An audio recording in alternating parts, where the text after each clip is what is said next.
Welcome to the AI Digest. Today we have a deviation from artificial intelligence into the world of natural intelligence. My name is Joaquin, and I'm the host of the AI Digest. And with me today is Marc Violo, the founder of MycoStories. Pleasure to have you, Marc. Hey, Uh, Joaquin. Thanks for the invite. Really happy to be here. so, Marc, you're an expert in brand marketing, product innovation using novel technologies and sustainable product development. Is that right? Yeah, I've been spending a couple of decades working on that. And just like you mentioned, transitioning progressively from kind of pure tech to na- nature inspired tech. Um, so right now, it, I got to tell you, this is the longest time zone difference that I've had. Like in all my working professional career, I really don't talk to people in Japan very often. But typically, you're based out of London. However, now you're on this journey, this trek, and you're presently in the mountains of Okayama. Yeah, correct. Currently in Japan, I've been here for the last month and a half. 4 months in, a 12 months remote working around the world journey, speaking and working with the amazing world of fungi enthusiasts, researchers, artists, and entrepreneurs in Asia, and start of next year in the Americas, North and South, with the aim of trying to showcase the wonderful work being done in the space. I always feel that in-person meetups and meetings always lead to really rich conversations. Not to say that I love these virtual hangouts as well. But yeah, wonderful journey, and hopefully I might be meeting some of the listeners on my way. Don't hesitate to reach out through the MycoStories platform if you're working with fungi in any interesting way. I did want to point out a little bit about your past. So you previously worked at Ogilvy, and you've also worked at TerraCycle. Do you want to just give a little bit of a background on those two companies and the work that you've done with them? Yeah, so I worked at Ogilvy when I was living in China. I lived in China for 7 years, working for Tencent, one of China's largest internet company, before having a creative technology role at Ogilvy and Mather, which is an American advertising company. And the goal there was really to develop compelling and engaging brand campaigns, leveraging the latest of what consumer tech could offer. So think about immersive experiences, playing around with the very early days of augmented reality, of connected devices, and so forth. Um, and I guess that was the first part of my career, which was fascinating by being in Asia, so at developing at a very rapid space, and but where I thought there was a lack of um, purpose. I think it's something a lot of people have felt increasingly so in the last decade or two, and so I took time to reset, and I studied.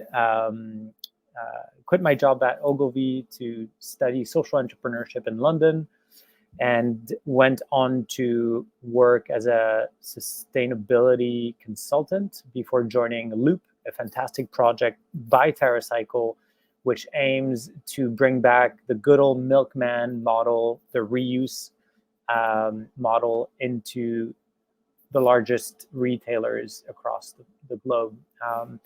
And this is where, I guess, technology met sustainability, and where profit met purpose. And I've really enjoyed my experience there. And it fully,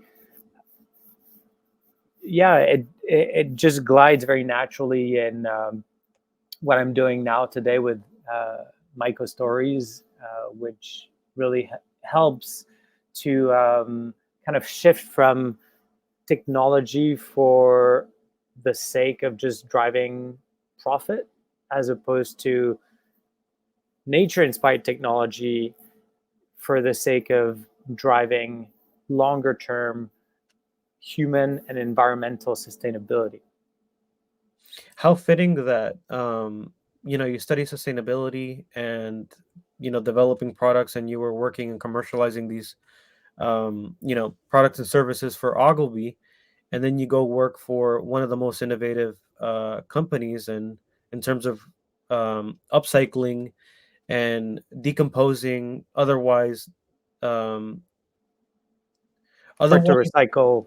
yeah, recycle, but using that as a revenue source. I mean, they were taking bottles and turning that into plastic powder before it was cool, and they were turning glass into powder as well. What else were they doing? I know they have like multiple product lines now. Absolutely. So they were doing conventional, hard to recycle recycling programs, Mhm. but they were also developing really innovative services around what can you learn from the waste that you produce every day. So, for example, they recently launched a service which enables family, when they discard of their diapers, to actually get a diagnostic of their baby's health Mm. based on the poop that still lies in their dirty diaper. So they recycle the diaper, and then they use uh, the remaining fecal matter to give you a little diagnosis check on your baby's health. So TerraCycle is probably one of the most innovative company when it comes to waste management. And why I really resonate with it is someone's waste becomes someone else's gold. And when you look to nature, fungi is the prime example of that because they are nature's recyclers. Everything that falls on the forest floor, we might step on it as we go on our regular weekend family walk, but actually you're walking for food, for you're walking for on fungi's food, and I love this idea of trying to develop innovative business models that are transforming what used to be a problem or what is a problem today into a revenue opportunity. And I think for me, it's the only way that we're really going to change and impact the way we do business for the better of our long-term society. Now, I think it might be appropriate um, to talk about mushrooms themselves and kind of give a broad definition of what they are. And I'm very happy that this conversation has organically shaped up to be focused on sustainable product development. Hmm. Um, could you just give the audience a little bit of an understanding around fungi and what it is and where you can find it? Yeah. So fungi, in my eyes, have been one of the most misunderstood, unrecognized living kingdom. Um, it's been around for over 2.5 billion years ago. First fungi fossil that we found. Um, there actually used to be gigantic mushroom fungi structures measuring up to 8 meters during the prehistorical times. And they have shaped the way our ecosystems work today. It's proven scientifically. A number of research papers have studied the evolution of life from the sea to the land, and we know that it's through a symbiosis between algae and fungi that slowly um, plants were able to colonize the carbon-rich atmosphere and the land that was planet Earth. And um, because of fungi's incredible capacity to adapt to very austere and difficult environments in which human beings would never be able to live. Um, they've managed to sustain and to adapt and to develop enzymes that have effectively transformed matter into food for them. And then through that beautiful story of evolution over the billions of years um, that I mentioned, slowly they've diversified and they've developed incredible symbiotic relationships with 90% of the plants that are living on this planet.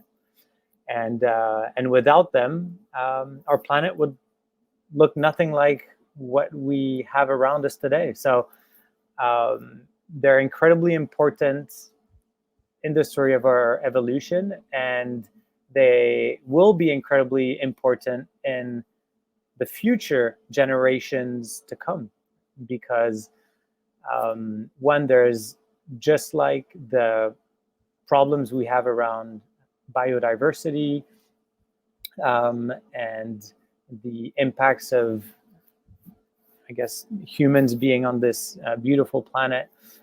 On that biodiversity, the same problem lie around fungi conservation. So there is a need for us to not only look to fungi for innovative solutions, but also make sure that we take the right measure to conserve and protect a lot of the fungal strains and the variety of fungi that inhabits not only the forest floor, but every corner of our planet, because they are everywhere. You have them right now in your gut, and you probably have a different menu of fungi inhabiting your gut than I have in mine. Um, and yeah, today we know very little about about 100,000 identified fungi species to the expected 2.5 million species that are out there. So we can go in the the wonderful world of everything that fungi have brought to human civilization, from bread, wine, and some of the most revolutionary antibiotics. But they've already given us so much. So I think they're going to give us much, much more. I want to make a point to the viewers at home that mushrooms far extend from just being a pest in moldy bread.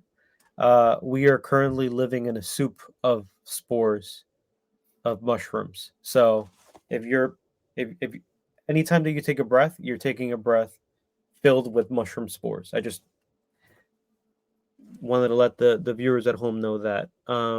So thank you very much for giving us a primer on mushrooms, their role in the ecosystem, and we wouldn't be where we are today if it wasn't because they served as the original root system for plants. Um, Tell us a little bit more about MycoStories and what your Mm. role is as the founder there. Yeah, so as I just mentioned, we know very little, uh, but there's an increasing amount of attention, both from a research, from an artistic, and from a business perspective around what can fungi unlock for the sustainability of human civilization on Earth. And we're seeing an increasing amount of startups that are popping out in fields as diverse as food to environmental protection to healthcare, sustainable materials.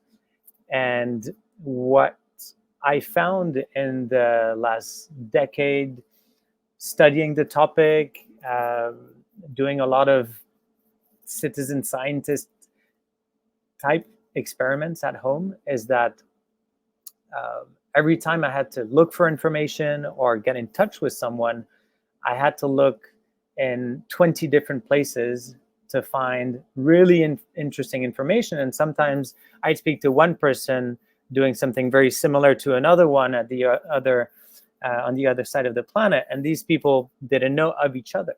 Mm, And so I was surprised not to find a network or community that would enable a young, very innovative space to thrive because of the incredible connectedness within its ecosystem, the mycelium within the fungi innovation space. And that's the vision behind MycoStories.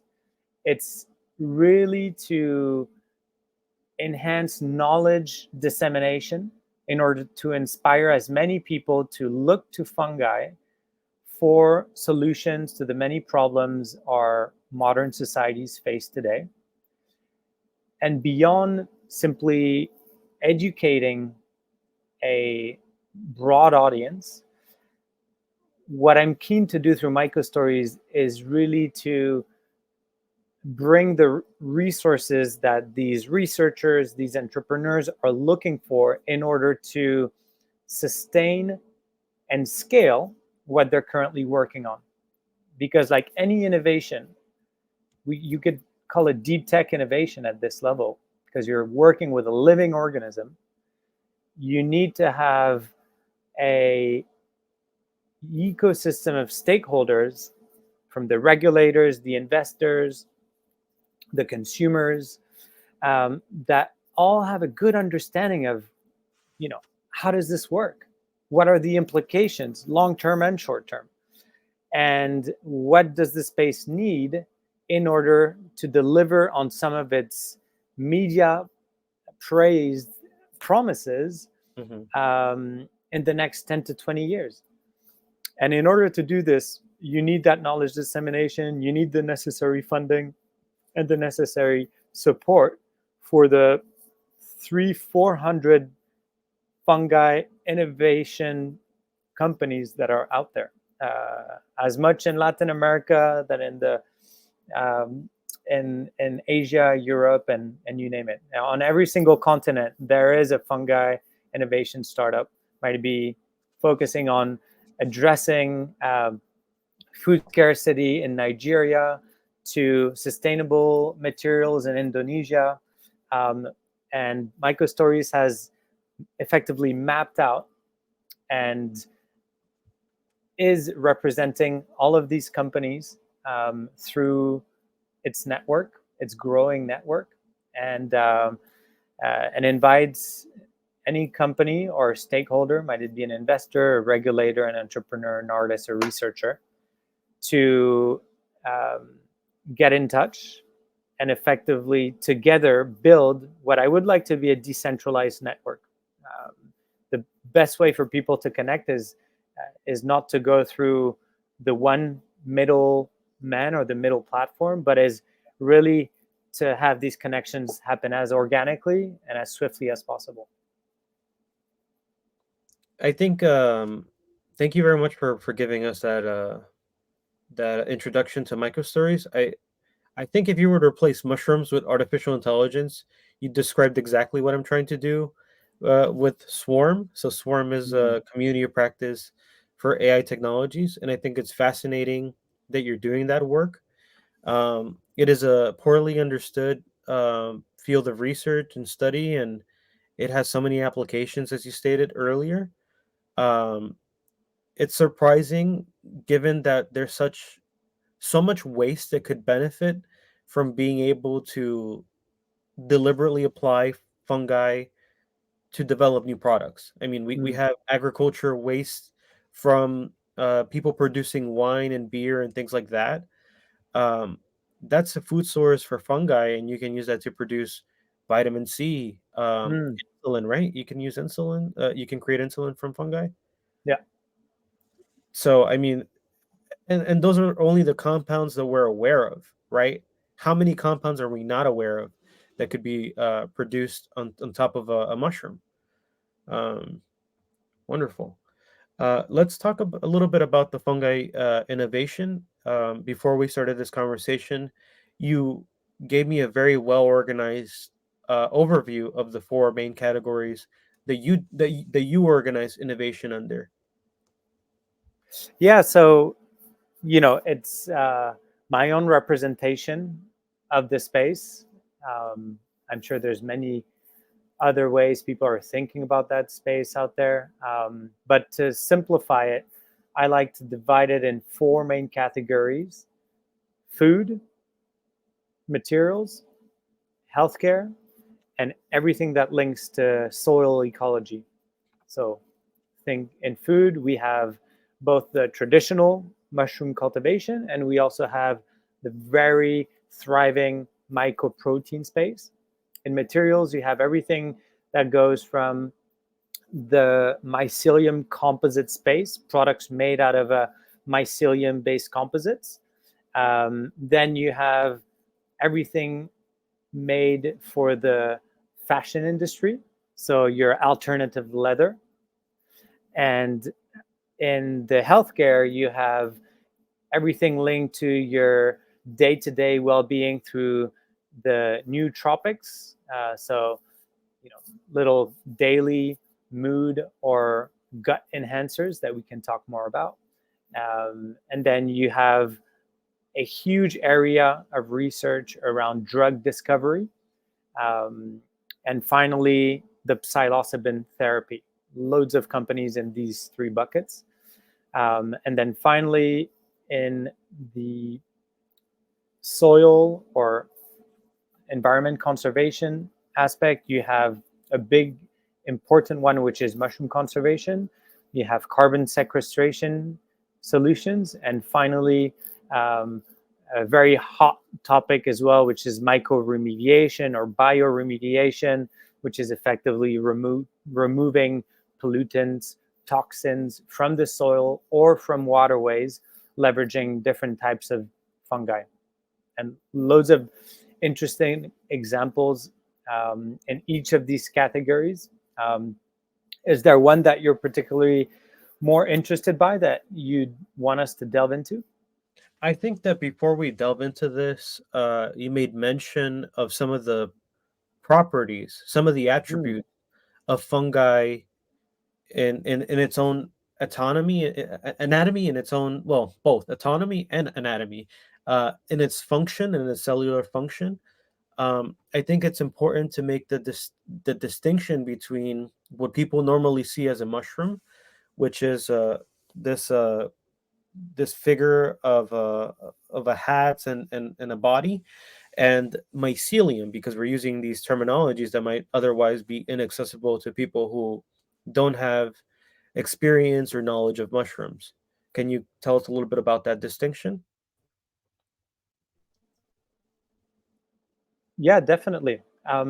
So fungi is the overall mushroom and mycelium and fungi and fungus realm. So in the fungi realm, you have fungus that have a fruiting body, which we call the mushroom.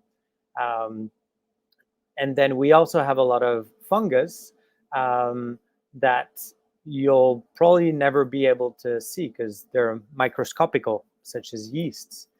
And uh, most mushrooms um, will have mycelium, which are effectively serving as roots of these mushrooms, enabling them to thrive and grow um, within their natural environment in which they live. And, um, and that fruiting body is only uh, there to act as a reproductive organ for the fungus. And yeah, you'll see generally the what we call the primordium, which is the little button of the mushroom that pops out of the earth in order to become a full built fruiting body, Mhm. um, will then enable that fruiting body to release the spores that can then enable it to reproduce. But not all fungus have fruiting bodies, obviously. Um, Hopefully, that helps to put a little color to um, how these work. Yeah, and I think that that gives us just one lens of the fungi kingdom, and it's such an expansive kingdom.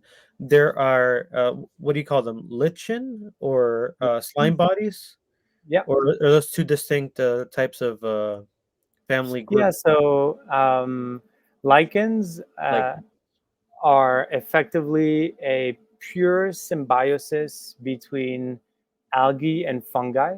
So, it is debatable whether you want to include them into the fungal kingdom.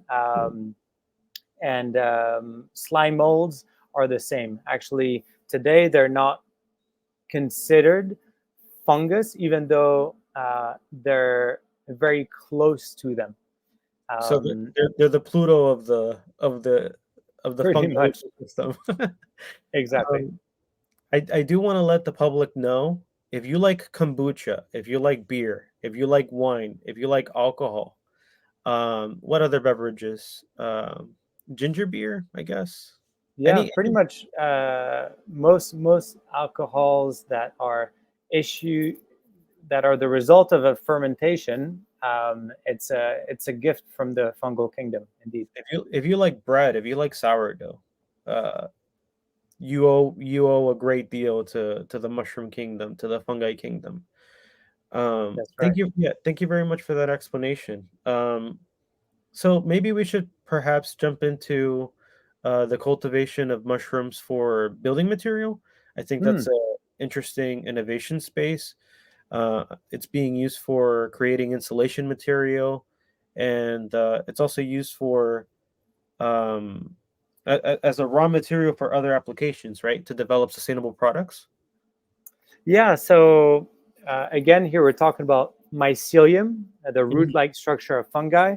mhm, Um, that has incredible components when it effectively binds the substrate, which is the food that it uses to develop itself.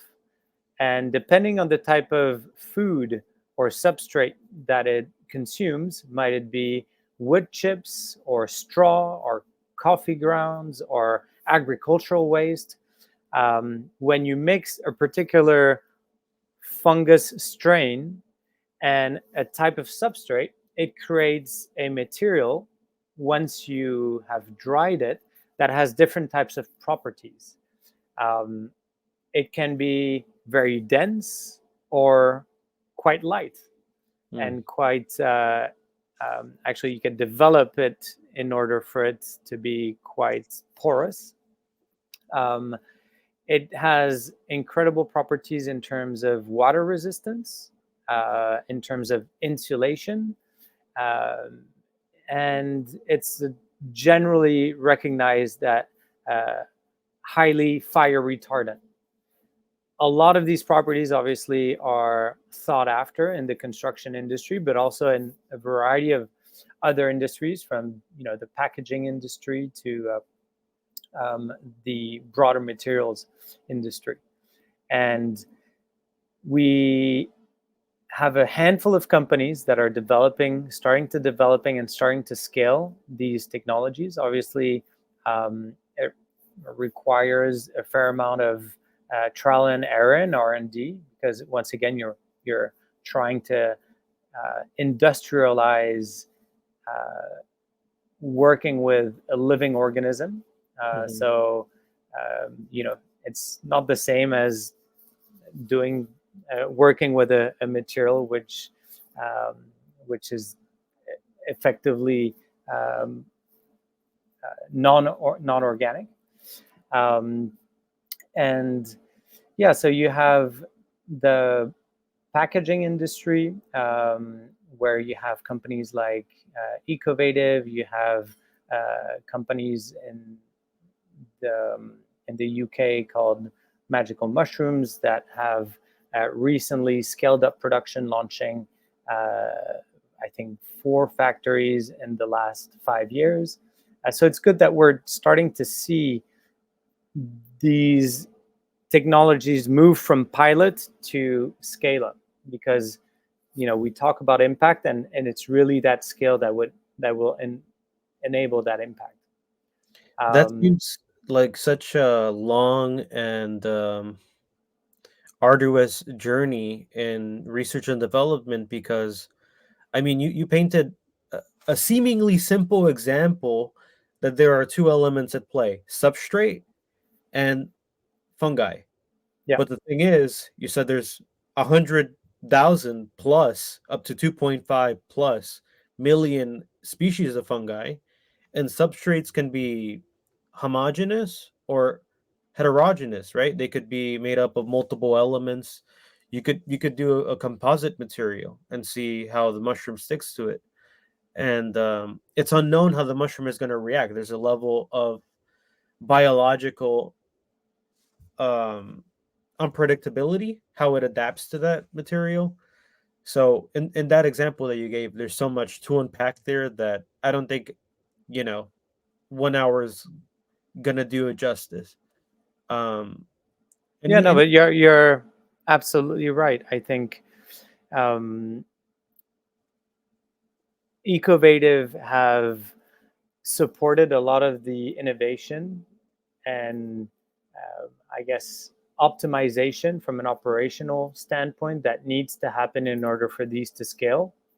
But just like any innovative industry, you have your traditional innovation bell curve. At the beginning, it starts pretty flat, lots of R&D necessary, lots of blood, sweat, and tears, and funding in order to start getting that exponential aspect of the curve that will hopefully drive costs down, and will supply the large demand for more sustainable materials in some of the most polluting industries that we have, which are the construction and the packaging industries.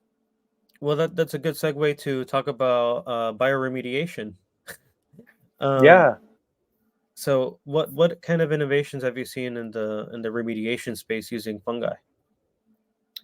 Yeah. So for those not necessarily familiar with what the concept of bioremediation is, it's effectively using organic compounds. So these could be bacteria, these could be different fungal strains, and it's using these natural organic compounds in order to clean up toxic toxins, often petrochemical, but they can be obviously of a variety of polluting natures.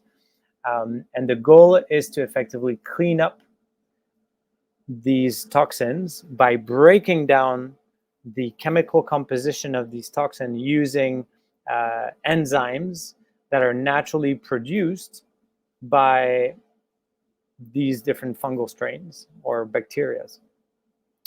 And this obviously has huge potential because it's effectively uh, not using additional chemicals to clean up the chemicals that you've already put in the ground. And there has been research that has been made now for over 40 years. Paul Stamets was among the first one to patent microfiltration technology. So using particular fungi to remove and reduce the amount of E. coli, a bacteria found in water, through uh, basically bags mixed with fungi and straw in this case, using straws as the main substrate. And um, and since then, there has been a number of pilots.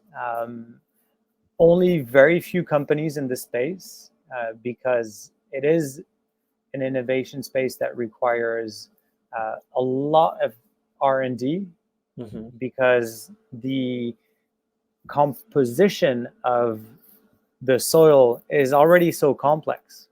It's so rich in uh, hundreds of millions of life forms that to find the right remedy for that level of complexity will take a lot of tweaking and testing. And once you've actually found the right mix, Well, actually, if you travel maybe 100 kilometers outside of that location where you're removing those pollutants, maybe the soil composition will be very different Hmm. because you'll be in a different natural environment, because the nature of the pollution might be different.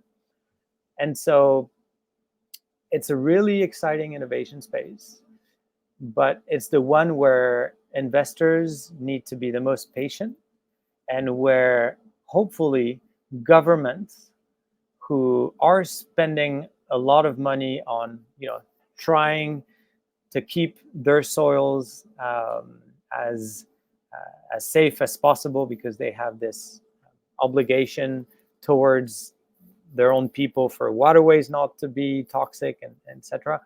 Hopefully they can provide the necessary grants and funding to enable some of that research that might need more than just corporate money, to get to a stage where it really starts developing impact on scale, depolluting very large areas, chemical spills, oil spills, and so forth, but on massive scale.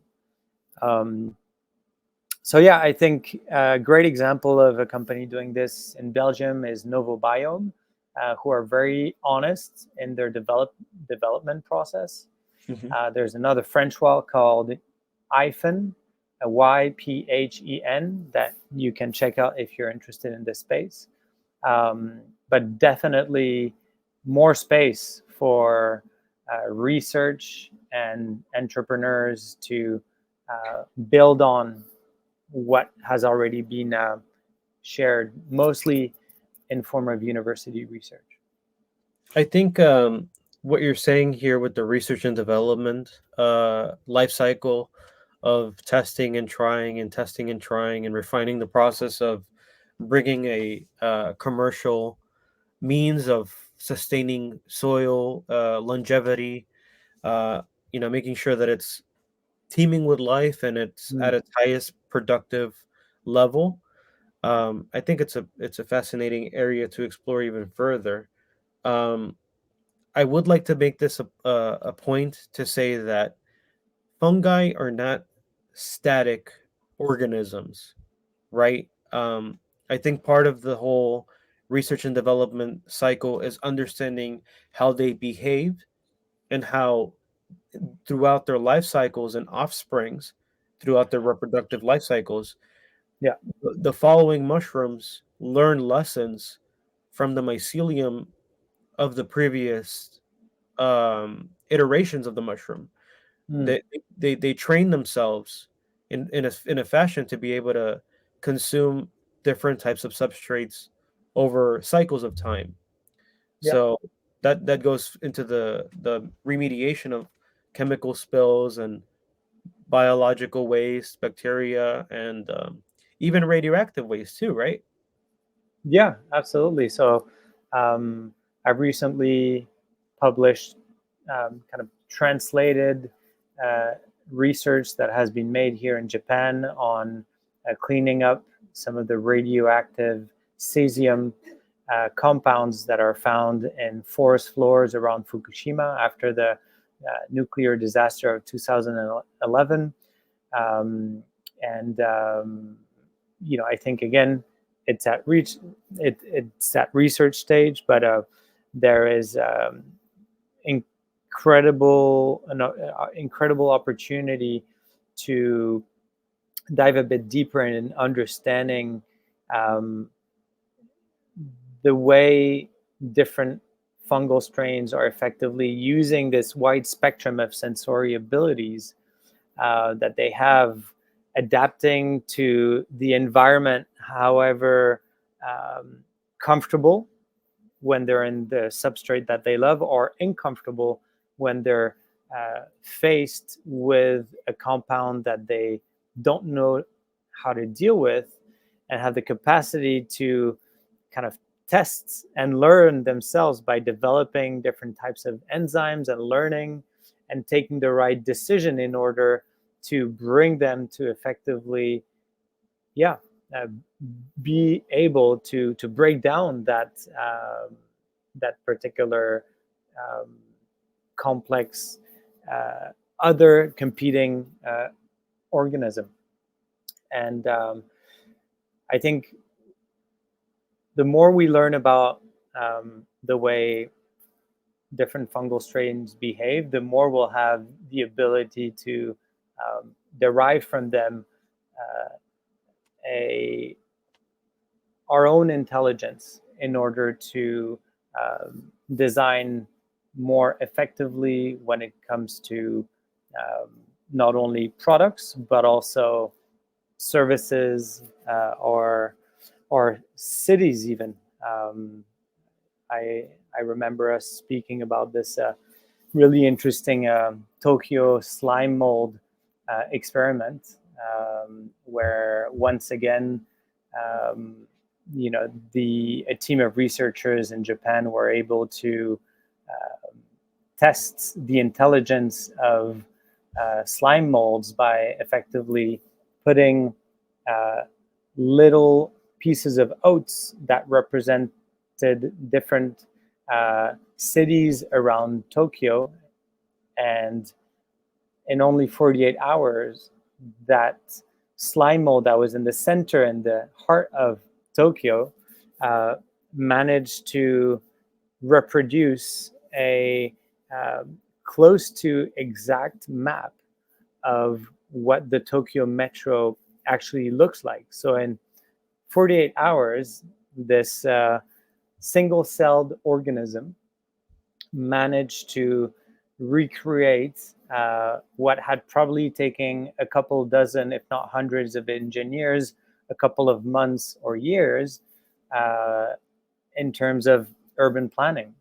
So I think there's a lot to there's a lot to take from that.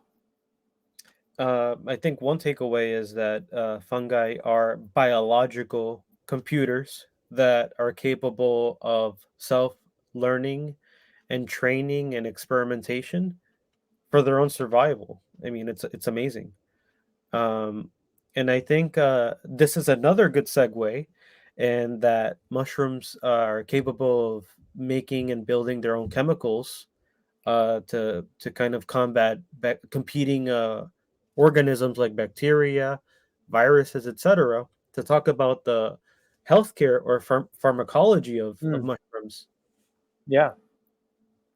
Um, yeah, I mean, I think there's a world of discovery that awaits and that will be driven by AI and the progress that we're making in computing that enables us to effectively test faster.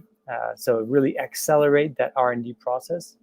Um, Ginkgo Bioworks um, and Hexagon Bio are two fantastic companies that are really accelerating drug discovery by testing and isolating different types of fungal and bacterial strains for the production of new pharmaceutical cures that have the potential through synthesization of um, a variety of biocompounds to address uh, cancer treatment, to develop antiviral drugs, to develop all sorts of therapies that are offering significant potential in addressing some of the illnesses that come with modern society: liver, kidney failure, cardiovascular diseases, and such. And that's for your, I guess, traditional pharmaceutical application. But I talked briefly about the day-to-day well-being with what some call the functional mushrooms. Mhm. Functional because they have a function to support your health. And there is a variety of fungal strains from the most common are turkey tail, your reishi that has been used in China for thousands of years for its medical and for its energy boosting capacities. Um, there's many others, and that Cordyceps, have cordyceps, of course, lion's manes for concentration, chaga, um, chaga for chaga, exactly. So these have been proven to have probiotic effects that are promoting gut health, that are enabling better immuno. Um, uh, remediation, or like healthy yeah, biomes, no, healthy gut biomes, and things like that. yeah, exactly. I mean, overall, better gastrointestinal health. Uh, I don't want to go too deep into uh, better cognitive capacity, but Lion's mane is they've done research papers that it encourages neurons to regenerate, absolutely. to make better connections, and sort of clean up and enhance the function of your brain. Yeah. And so if you talk about neurogenesis, that is the most important aspect for a patient um, who unfortunately is diagnosed with Alzheimer's or Parkinson's disease. Um, they lack that capacity to develop these new neurons. So, you know, if we manage to develop the appropriate cures, leveraging lion's mane and some of the other um, species that have these neurogenesis characteristic, um, you know, we can definitely potentially find cures for these diseases that are effective, affecting millions of people across the globe. Um, and then, I think the last one that is a bit more controversial, but also being talked about, is everything linked to psychedelic therapies. So effectively, the research, and it's now being widely researched in universities, recognized universities, from um, the John Hopkins um, Institute to Yale and Stanford in the US to uh, Oxford and Cambridge um, and in the UK, that are proving that the psilocybin mushrooms have an incredible capacity to support and address people with chronic mental health disorders, from Mm. depression, anxiety, PTSD, um, and so Alcoholism. alcoholism. So, clinical trials are ongoing, um, but there is a real potential for revolutionizing the current mental health care industry. I think it's a deep shame that so much propaganda, so much effort, so much money has gone into demonizing and discrediting the use of the dirty word psychedelics. But really, it's been an integral part of so many societies.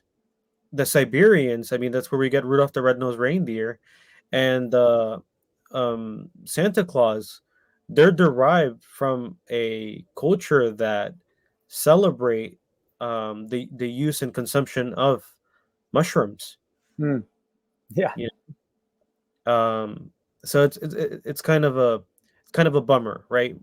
Everybody's taking pharmacology that may have side effects. You could maybe take lower doses of psilocybin or other regenerative mushrooms that will support that. Um, I don't see why there's so much pushback from the government or research institutions to roll this out into more areas. But I digress. I won't spend too much time on that. I think when we talked about lion's mane, that is an excellent segue, another segue, the last segue into mushrooms as an alternative food source, because lion's mane has a similarly um, texture. The way that the mycelium forms when it's Hmm. crushed and removed with excess moisture can be fried like bacon fat. Yeah, no, absolutely. So I would say there's a lot of innovation in the food industry um, through mushrooms.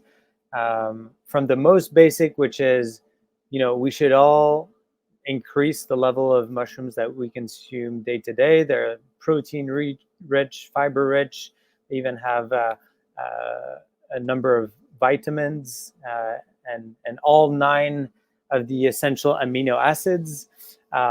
So even if you don't necessarily want to go from the kind of vegan alternatives, the kind of protein, the products that you're not really sure how they're made of.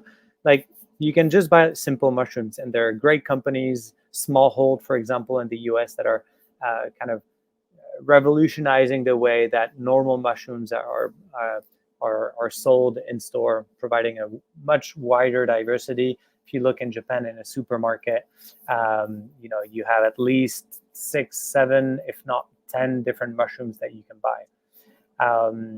However, there's definitely other forms of innovative applications of fungi for food. The one you mentioned, which is effectively uh, leveraging the fibrous nature of mushrooms to develop um, Meat substitute. alternative meat substitutes. Yeah. And there's a lot of companies making exceptional strides in the development of, I guess, mycoprotein products. So this is effectively isolating um, a particular type of mushroom protein, and then developing this into a product that will uh, look similar to your Beyond Meat product, for example. So tastes like meat, looks like meat, but isn't meat, and effectively addresses the 90% of um, Your nutritional 90%. needs. Yeah, well, it's about 90% as nutritious and as protein rich as normal meat. Um, and it uses about 90% less water in its production as compared to what you need in cattle farming, for example, without talking about the greenhouse gases reduction as well. And Um, the production and cycle of a cow as it pales in comparison to a mushroom, I think it's 2 months, 3 months, 3 months, and you have a batch of mushrooms, and you can cultivate 4 times a year. How many resources have to be spent for a cattle to be grown before it can be harvested? yeah, actually, when you look at the alternative protein space with fungi, it's much shorter than 2 3 months. We're talking a number of weeks, if not days in some cases. So, um, you know, really huge capacity to revolutionize the food industry there. Companies like Nature's Finds in the US, Mush Labs in Germany, that are really accelerating the scale of development um, of mycoprotein products. And then you have really exciting companies that are going, I would say, above and beyond to try and not necessarily produce um, I guess a powder, which is very often when you develop your mycoprotein, it ends up at a powder that then helps to create, with a few other additives, natural additives, helps to create your final mushroom meat alternative product. But you have companies that are trying to use the whole mycelium steak, if you want, to reproduce full cut meat. There's a company in the UK called Adamo Foods that I recommend people to check out, that have a very appetite-inducing photography about some of the products that they're working on. That literally looks like you know uh, your your T-bone steak, and they're actually working also um, by recreating um, uh, bone-like structures using other types of organic compounds. So again, really fascinating to see what entrepreneurs are coming up in this space. I want to let the public know that mushroom flavor profiles extend into crab, lobster, chicken, beef. Um, there's no reason not to innovate in this space, because if you think that you're gonna get a different taste profile similar to baby bellas or garden salad mushrooms, you are sorely mistaken. That there are other profiles to try. Um, Yeah, no, absolutely right. I didn't mention any of the um, alternative fish products, but there's a company in Korea called Corallo Foods that are developing, I think, alternative to cod, so full cuts of cod, and then you have aquacultured in the U.S. That are creating a variety of alternative fish products made out of mycoprotein. Now, in this whole conversation, I think one of the biggest things that's screaming in my head is the parallels that can be drawn from how powerful but poorly understood the fungi kingdom and the kingdom of artificial intelligence technologies are, and how we need to take the leap. We need to take energy, money, attention to invest the time into doing research, development, experiments in sanitary environments, and slowly introduce it at a commercial level to really understand how it can be applied to society, for sustainable developments. We don't want to Mm. displace jobs. We don't want to introduce something that may have bad repercussions. We all want a better world. We all live here. We're not going anywhere, unless we go to Mars. But even then, we still have to live here. So, with your knowledge of advertising, of commercialization, of sustainability, of product development, traversing through this space of emerging technology, deep technology, major transformative innovation, what are some words of wisdom that you can impart to people that are undertaking this? Um, so first, I want to kind of thank or give a shout out to some of the people that are helping to really democratize the space.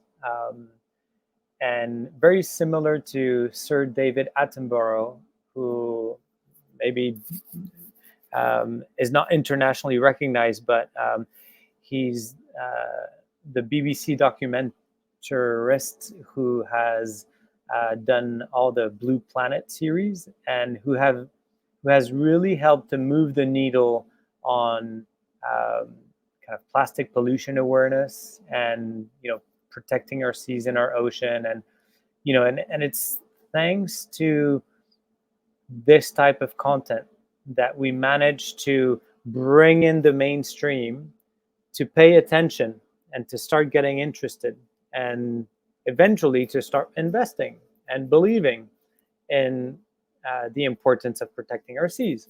And so, very similarly, people like Paul Stamets, Merlin Sheldrake, Juliana Forsey from the Fungi Foundation, and many others, um, we owe the progress on the visibility and the recognition of fungi as an independent third kingdom to their amazing work over the last couple of decades. And we need more of that work to be done in order for everyone to understand and to dedicate more time and resources to the problem of conservation and innovation with fungi.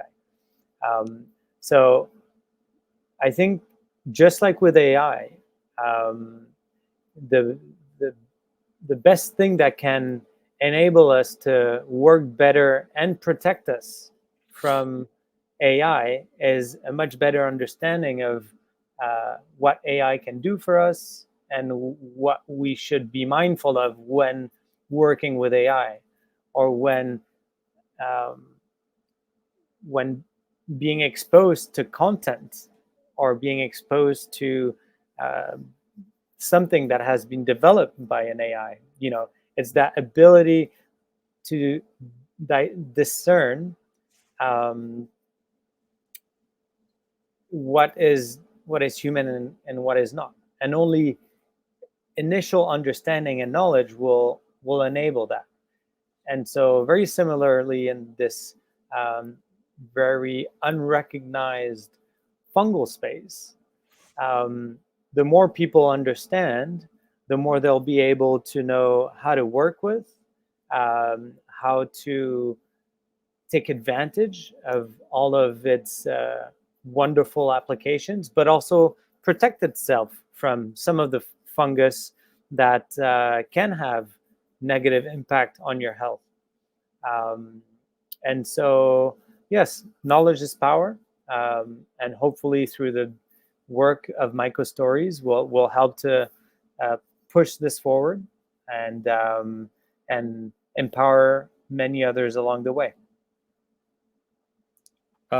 Wonderful. I really enjoyed this interview. I learned a lot, and I hope this spreads far and wide to give people a better appreciation for mushrooms and fungi at large. So thank you, Mark, for taking the time out of your morning. Right now, it's 8:30 for me. It's what time is it for you?